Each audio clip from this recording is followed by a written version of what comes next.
Magandang araw sa inyo, Sir Bob, at sa lahat ng listeners. Tawagin niyo na lang akong Jack, nagmula sa Bacolod, pero kasalukuyang nakatira sa Parañaque. Madalas ko pong nakikita ang channel niyo sa YouTube kapag naghahanap ako ng mga Tagalog horror stories. Kaya agad ako nag-subscribe at naging taga-subaybay na rin ang mga uploads niyo. Isang araw, naisipan ko na lang na i-share itong karanasan ko sa kolehiyong pinasukan ko noon.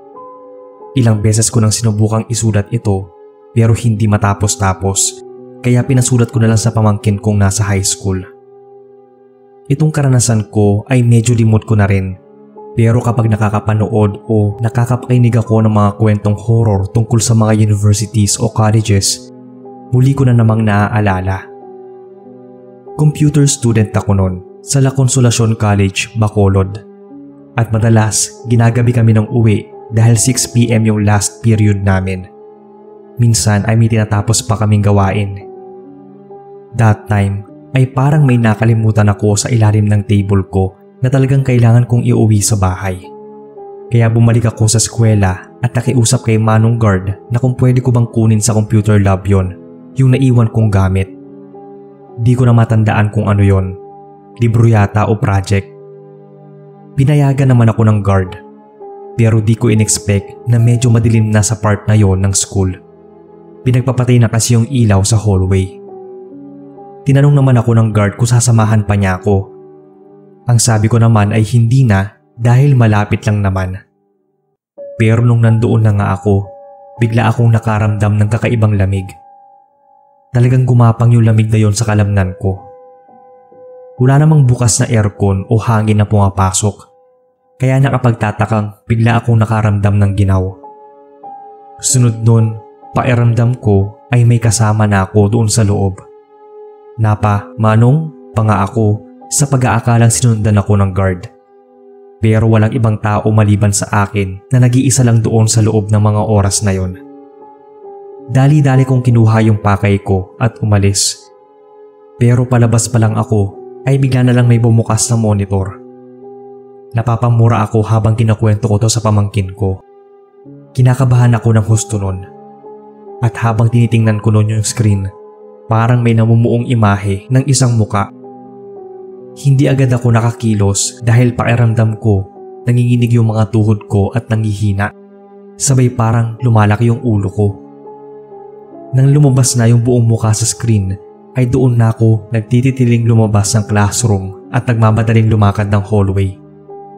Pero habang nasa hallway naman ay nakarinig ako ng mga yabag na parang minaasunod sa likuran ko.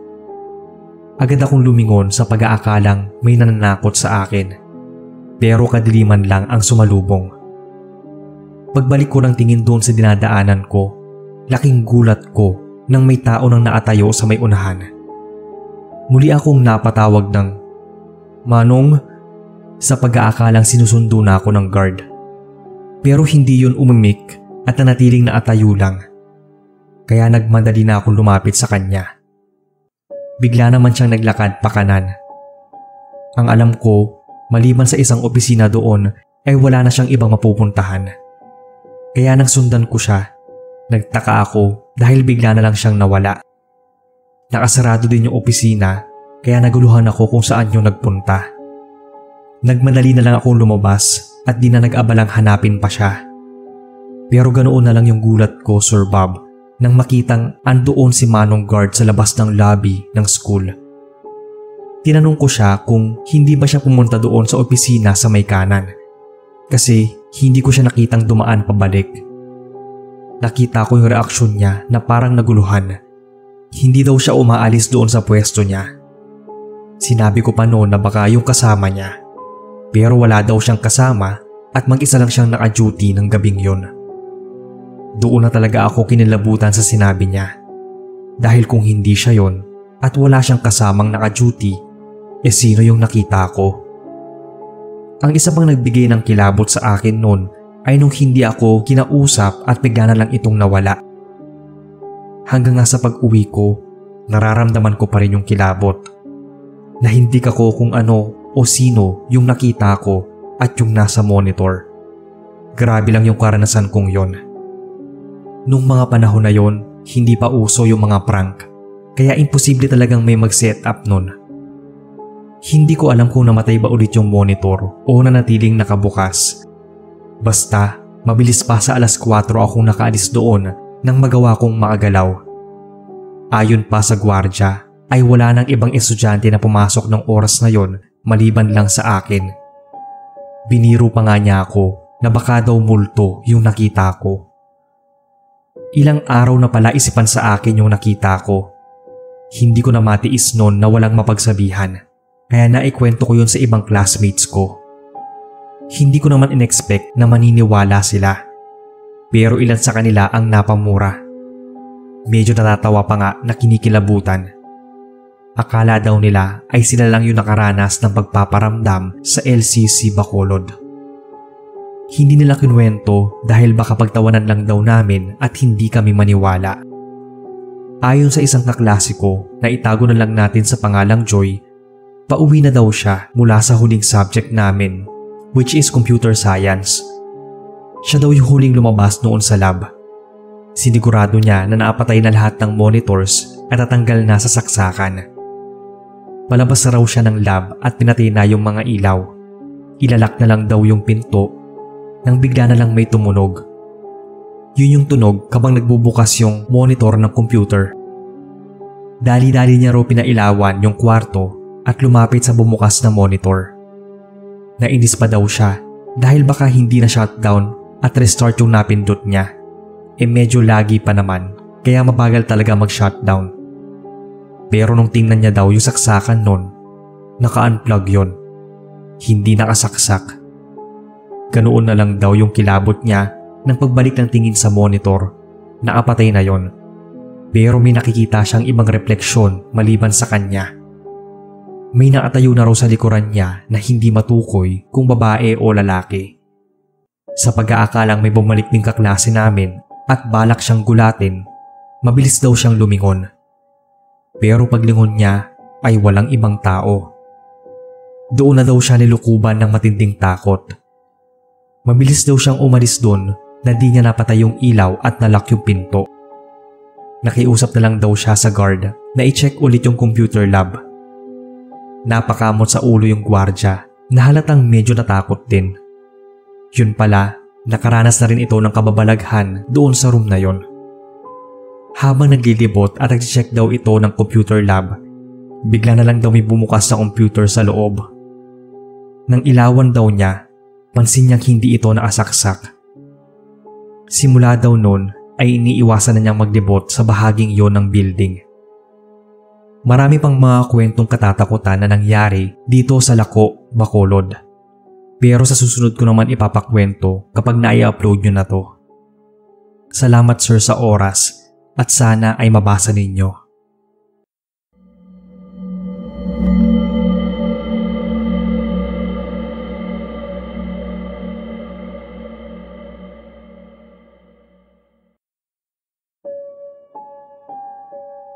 Hello po sa inyo Sir Bob at sa lahat ng listeners. Ako si Clarice, taga Manila. Itong karanasan ko ay tungkol sa nangyari sa akin nung dumalo ako sa Mascara Festival sa Bacolod.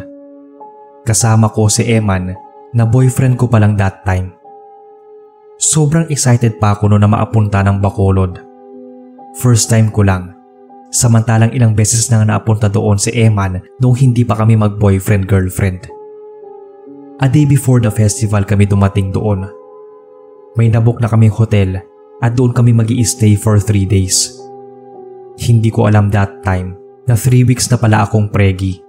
So all out talaga kami sa pag-join namin sa festival. Nakikipagsiksikan kami sa maraming tao. Nakikipagsigawan at talon talaga. Hindi ko maalala masyado Sir Bob, pero parang yung time na yon sobrang siksikan. May sumagi sa akin. Not sure if matanda na yun na babae o nasa early 60s pa lang. Pagkasagi niya sa akin, tiningnan niya pa ako ng masama at sinabihang mag-iingat naman. Nagsorry ako noon kahit siya naman yung nanagi sa akin. Para naman hindi na lumaki pa. Pero ang sabi ni Eman ay pinanlisikan pa ako noon ng mga mata, sabay paingos na umalis. Parang napatitig daw ito sa tiyan ko at nag-smirk daw ng mabilis sabay alis. Pagod na kami nung bumalik sa hotel.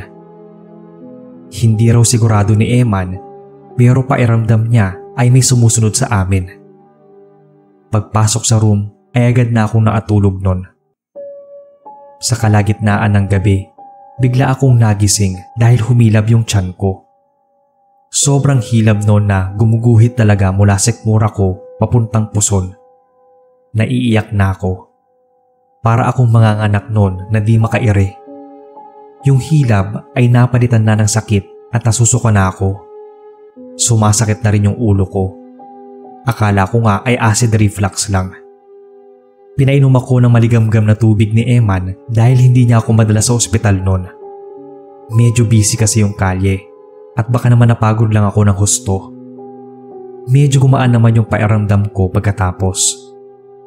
Pero maya-maya, muli na namang humilab yung tiyan ko. Nanlalamig na rin yung pakiramdam ko at suka ako ng suka ng tubig. Kaya nagpasya na akong dadalhin na ako ni Eman sa ospital. Swerte lang talaga Sir Bob na nung palabas kami ng kwarto, nakasalubong namin yung isang babae na naglilinis yata. Pauwi na siya nun. Medyo may katandaan ito, parang nasa 50s ganun. Tinanong niya kung anong nangyari sa akin. Tapos tinignan niya ako mabuti. Pinulsuhan at hinawakan niya yung tenga ko.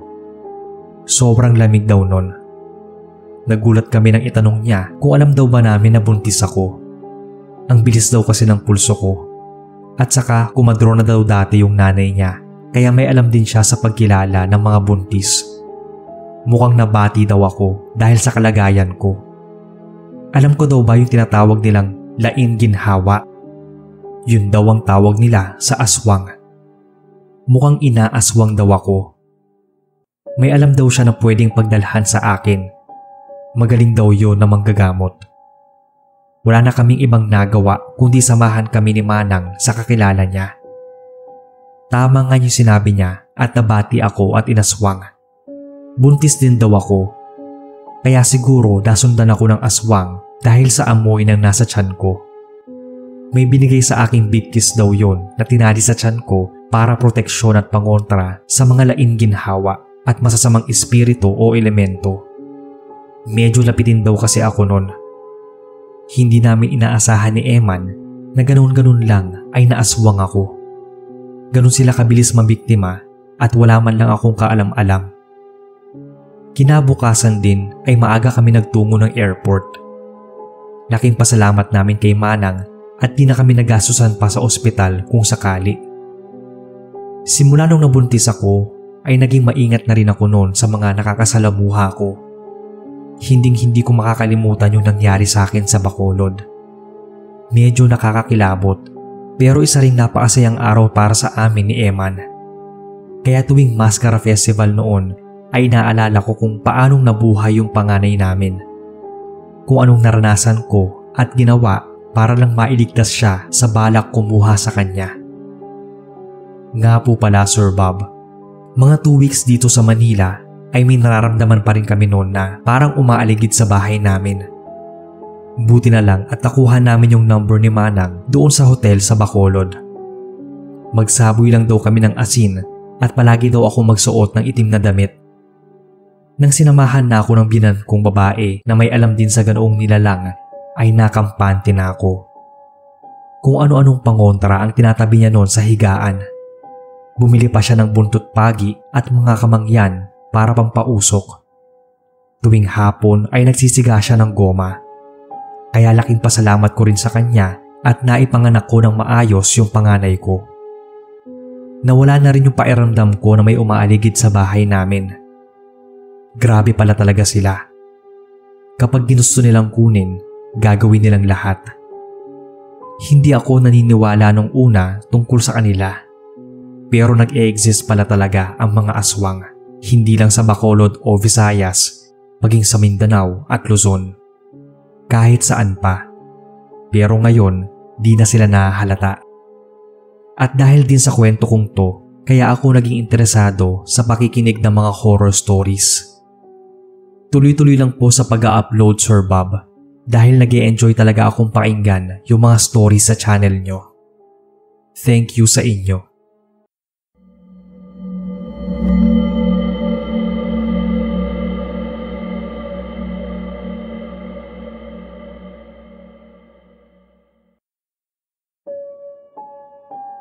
Hello po Sir Bob.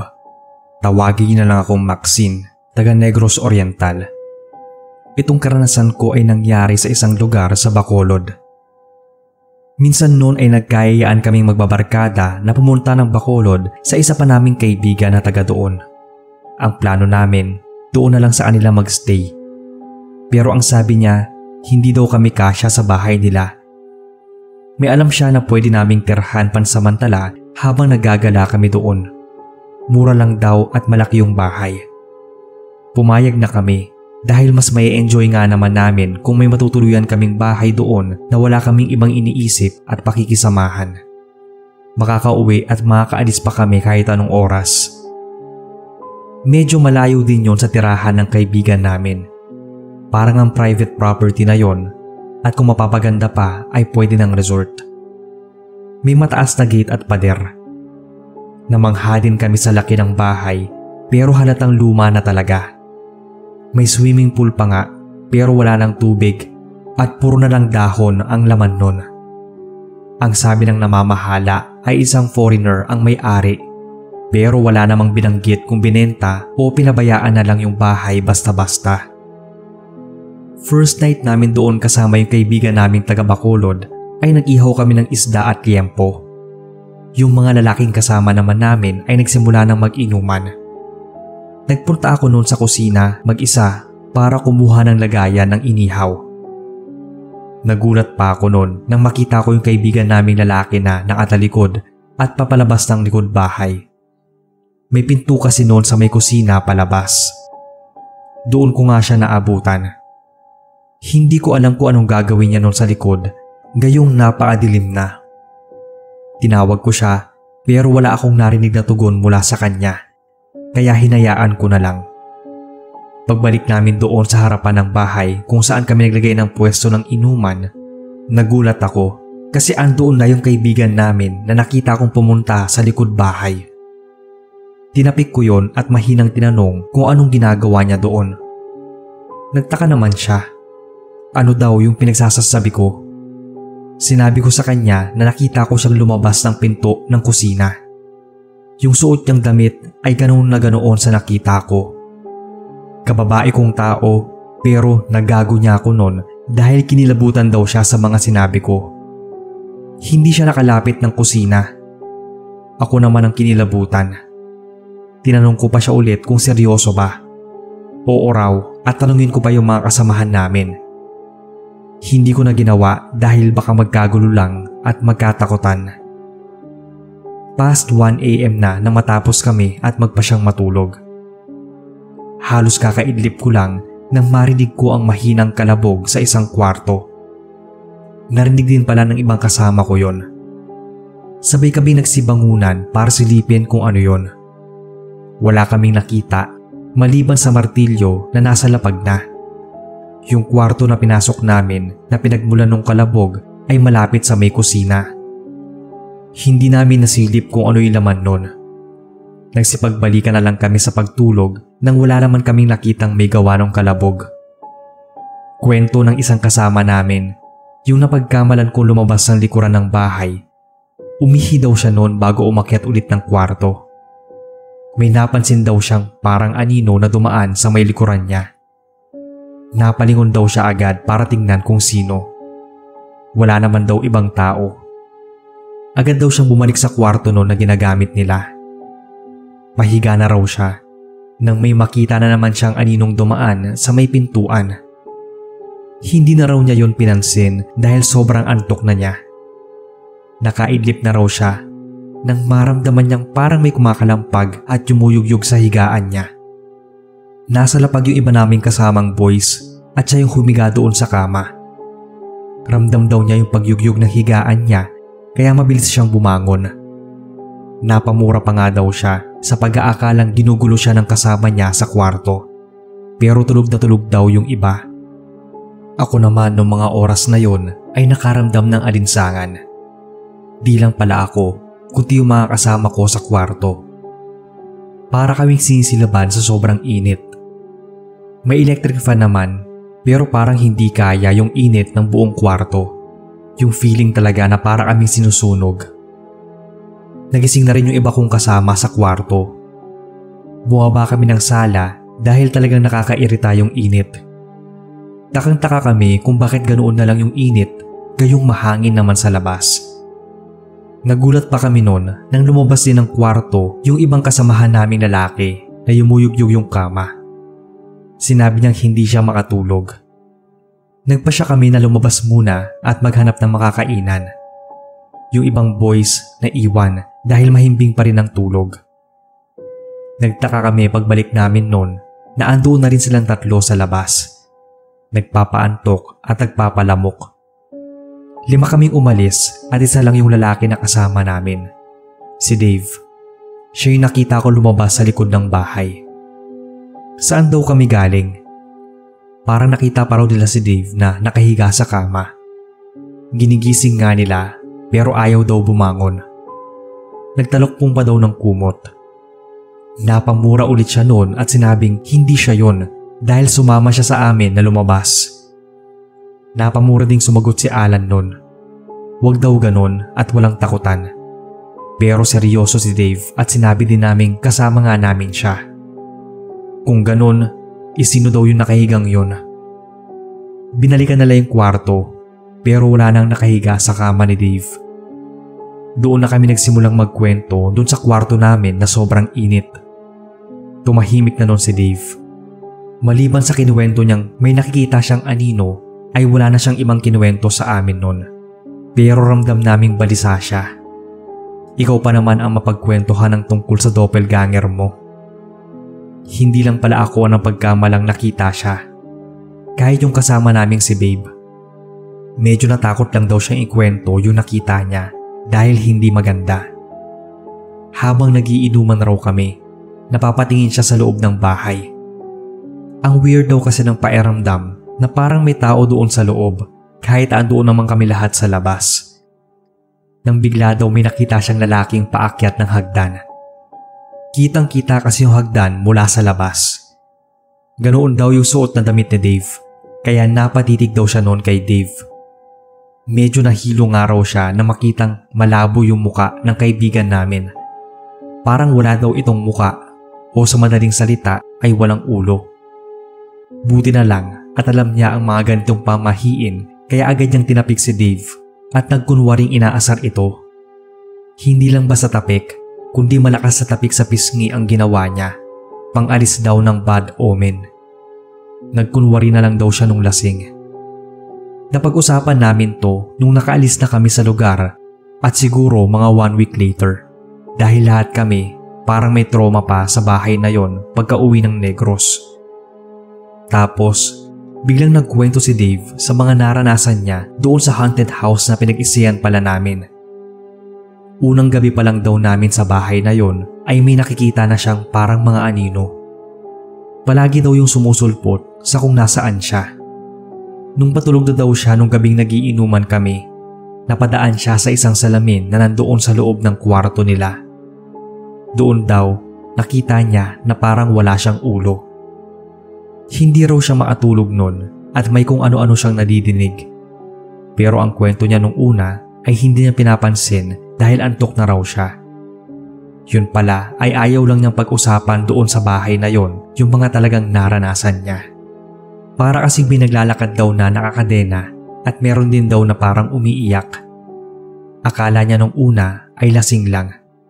Pero nung niyugyug na daw yung higaan niya, doon niya nasiguradong may nangyayari ng kakaiba sa bahay na yon. Nang muli naming makausap yung kaibigan naming taga Bacolod, saka lang din niya nakwento yung tungkol sa bahay. Nagtanong-tanong daw siya nung nakaalis na kami doon kung bakit may nagpaparamdam sa bahay na yon. Nalaman niya na pinatay pala doon yung may-ari at sinunog yung kwarto nito. Yung mag-ina nito ay pinahirapan din daw bago patayin. Mga taong 70s to 80s daw yon. Kaya pala ganoon na lang yung manifestation ng bahay. Sobrang lungkot at nakakapangilabot pala ang mga nangyari noon.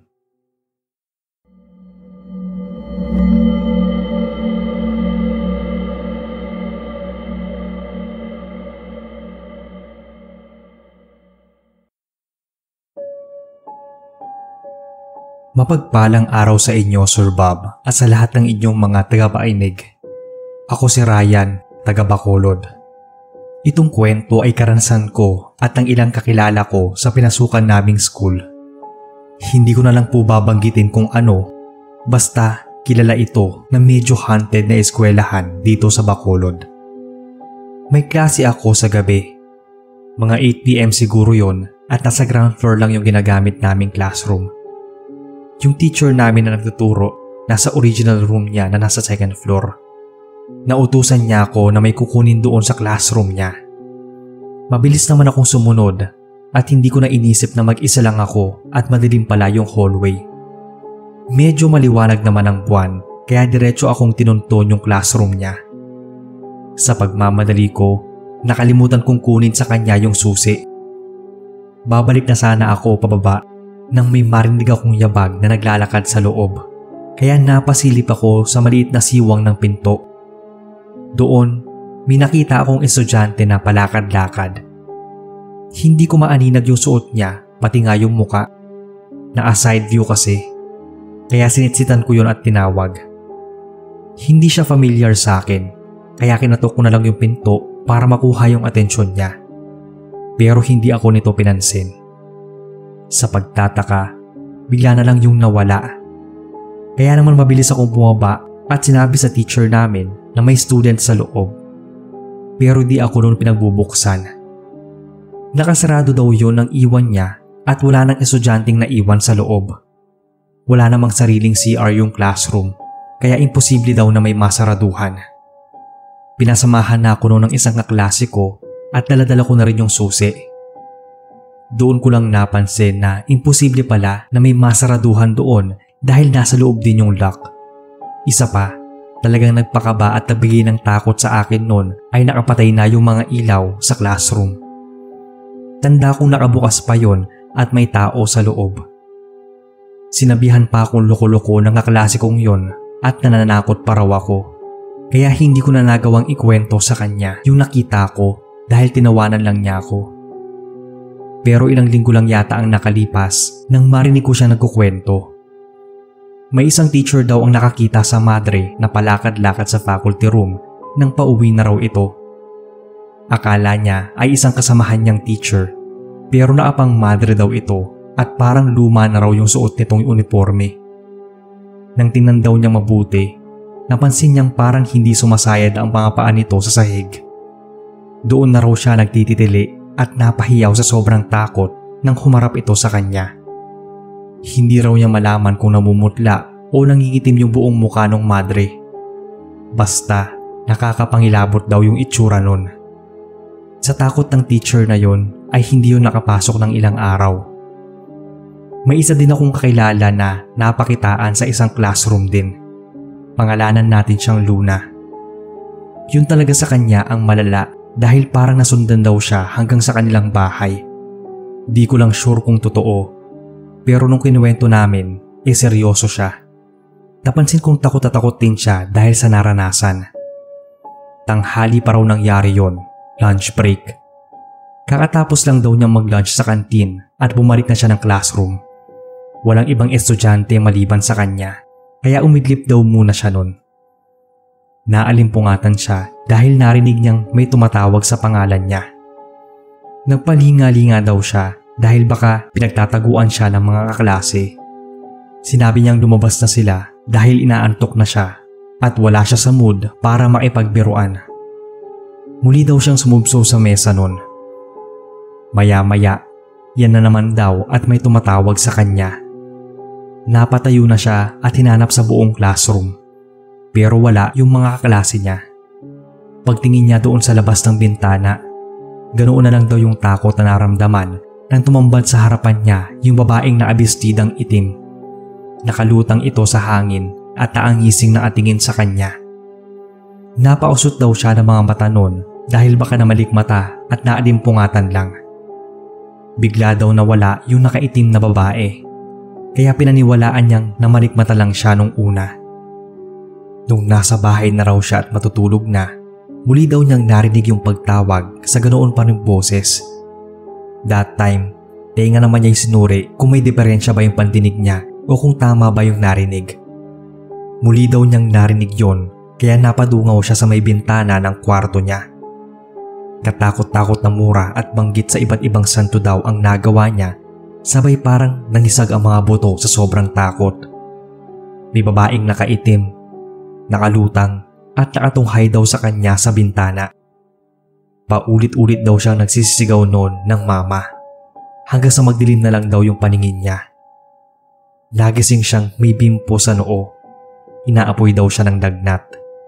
Kaya ang akala na naman niya ay masamang panaginip yon. Pabalik-balik daw yung lagnat niya, hanggang sa dalhin daw siya sa manghihilot o manggagamot. Doon daw nalaman na may itim na ligaw na kaluluwang nakasunod sa kanya. Madali daw palang maka-attract ng kaluluwa itong si Luna dahil loner ito at masyadong emosyonal. Kaya naman simula nang mangyari sa kanya yon ay nakikihalubilo na siya sa mga kaklase niya. Hanggang ngayon, ang alam ko ay may nakakaranas pa rin ng mga kababalaghan sa high school na to. Hindi ko pa naisama yung karanasan ng isang janitress. Creepy din yon, pero next time ko na lang po ipapadala kapag nagka-oras na. Ito lang po muna ang mga kwento at more power pa sa inyong channel, sir.